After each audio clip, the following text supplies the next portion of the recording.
The role of informatics in decreasing health disparities.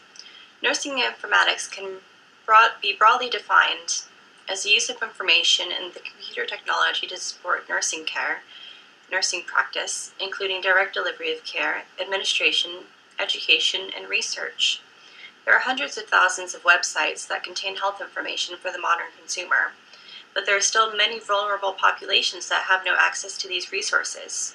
The term digital divide has typically been used to describe the decreased access of information technologies, particularly the internet, for racial and ethnic minorities, persons with disabilities, rural populations, as well as those with low socioeconomic status. The role of informatics can help bridge the digital divide and help bridge the gap. One of the Healthy People program's goals of 2010 was the elimination of health disparities in the underserved population. Also, the U.S. Department of Health and Human Services has divided criteria of meaningful uses into 5 different initiatives. First, to improve the quality, the safety, and efficient manner of record transmissions and sharing, thus reducing health disparities in medical records.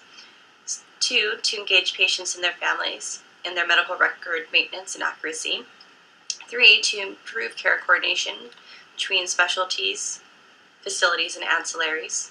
4, to improve information of the population that seeks public health facilities and treatment. And lastly, to ensure privacy and security of electronically shared information in accordance to HIPAA standards.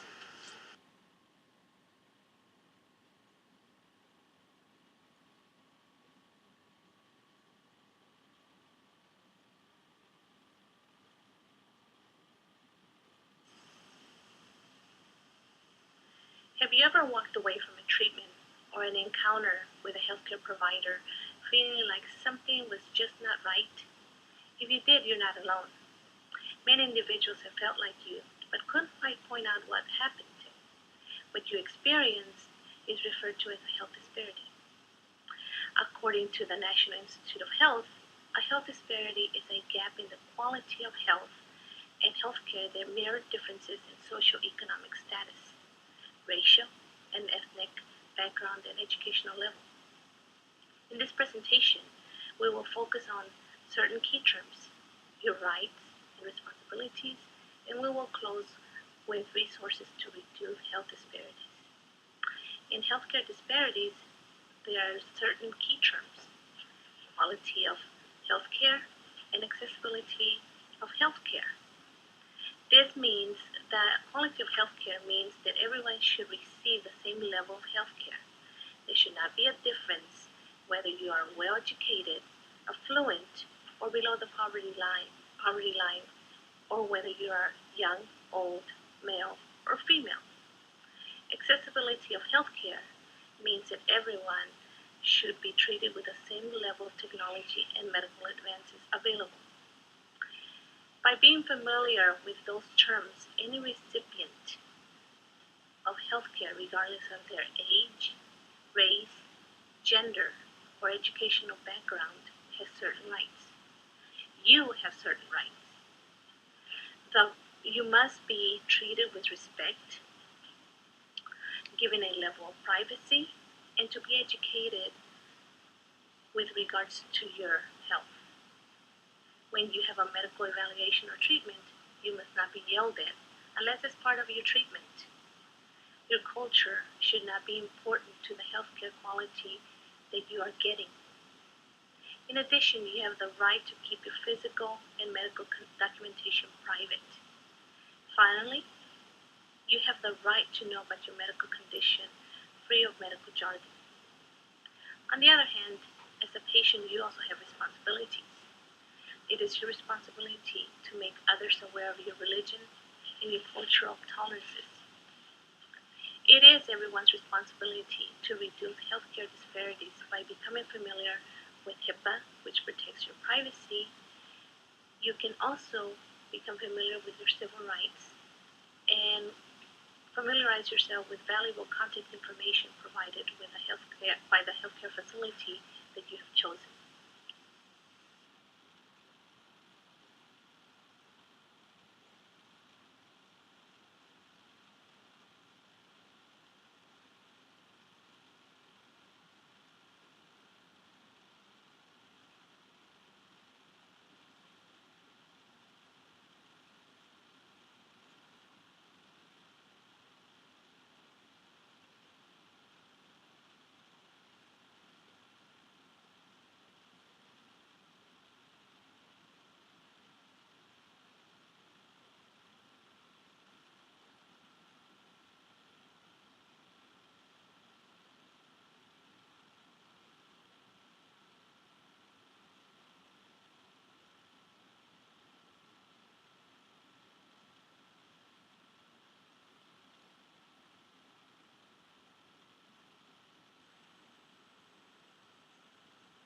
Health disparities.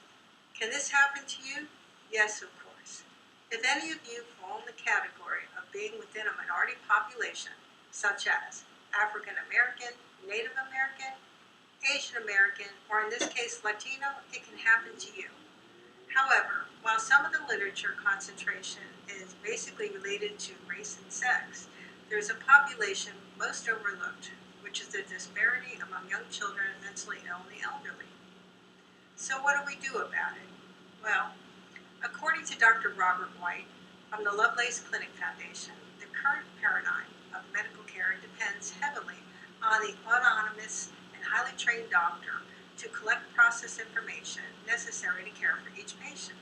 However, this paradigm is being challenged today by the increasing requirements for knowledge both by patients and doctors. So what does this mean?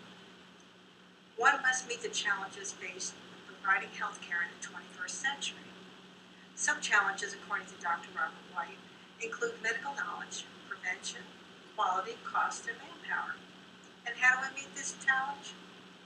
By embracing a new paradigm called Health Information Technology Solution. Health information technologies provide an avenue for information to be stored and transferred via across the internet to other health services, therefore preventing duplication of services. Expert systems can use artificial intelligence to send warning messages to the provider. For example, in Mr. Hill's case, the symptoms of fall, numbness in the right leg, confusion, history of diabetes could alert the provider to assess the patient with some lab work or even a CAT scan. Use of patient portals, where are secure online websites which can provide patients with 24-hour access to personal health information anywhere with an internet connection. It is important to educate all patients of this option.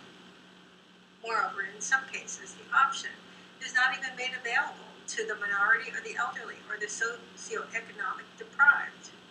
Most hospitals today provide areas within the facility to computer access for patients and their families. For example, it is foolish to assume that a person of age would not be able to access the internet and do research. Many elders are aware of how to do research, including my 100-year-old uncle who is a retired engineer. Telemedicine is an excellent tool for both providers and patients. Providers can diagnose and treat by telecommunication or by definition, communications over a wired cable or broadcasting, giving health care to remote areas. This technology provides the best venue for bridging the gap of the underserved due to poor access of health care. So where do we go with this? It's important to note that with any technology, some health care disparities will still remain and continue despite the efforts to eliminate it. Unfortunately, attitudes are more difficult to change than the disparity that accompanies it. Thank you for listening, and may God bless.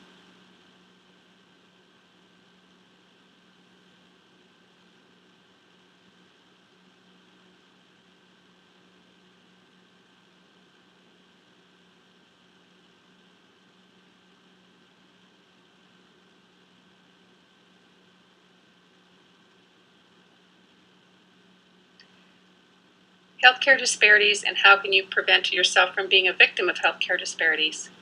One of the things that is very important is to educate yourself on how to avoid being the victim. Know your rights as a healthcare consumer. When it comes to going to a physician's office, a hospital, a clinic, there are places you can go online nowadays. The technology allows us to compare the ratings that are collected nationally regarding all healthcare institutions in the United States.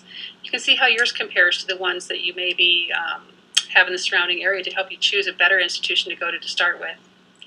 Another thing is we all have basic rights. Those have been mentioned earlier in the video by Augustina.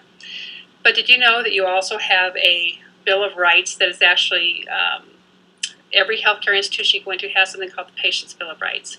A few of the items on that Bill of Rights form would be things like you have the right to considerate and respectful care in an environment free of abuse or maltreatment. You have a right to have your clergy present and have spiritual affairs taken care of while you're in the facility. You have a right to obtain from the physician informed consent, meaning what are they going to do for you and what are they expected, how do they expect that to help you? What is diagnosis they're treating as well? You have a right to understand what the doctor is saying, and if you do not understand his language, you have a right to have an interpreter present to help you understand that. You have a right to informed consent, again, meaning that whatever they're going to do for you, you have a right to know what that is, and you have a right to understand what the outcome is going to be. In turn, you have a right to refuse that treatment if you choose not to partake of it. You have a right to privacy when it comes to your own medical care you're receiving, as well as your right to privacy for the records and the communications that take place while you're in the facility. You have a right to appropriate assessment of pain and management of that pain. You don't need to be in pain.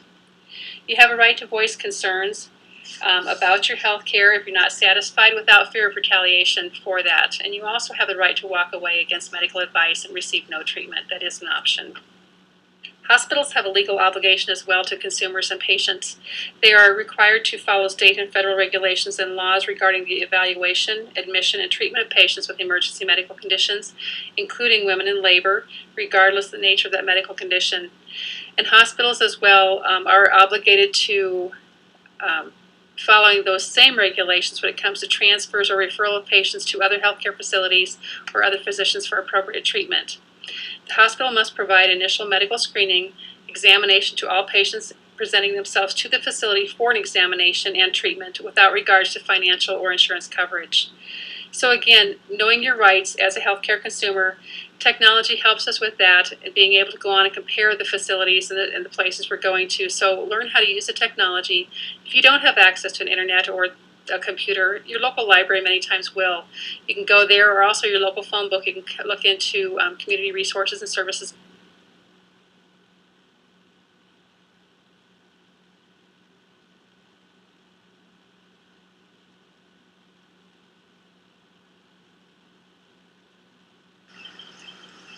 The drive for patient safety, transparency in healthcare, error reduction, increased efficiency, and additional requirements by regulatory agencies will continue to shape the future of healthcare delivery and informatics for years to come.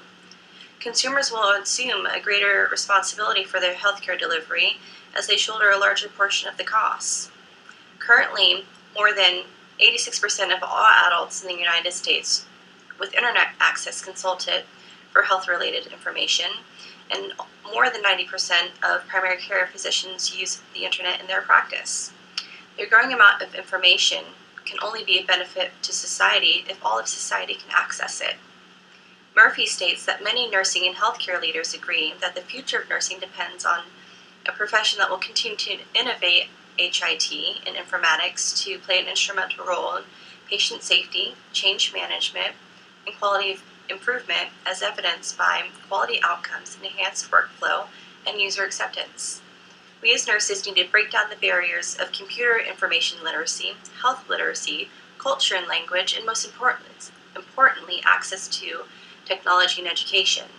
We as nurses need to empower and educate our patients on available resources in their community.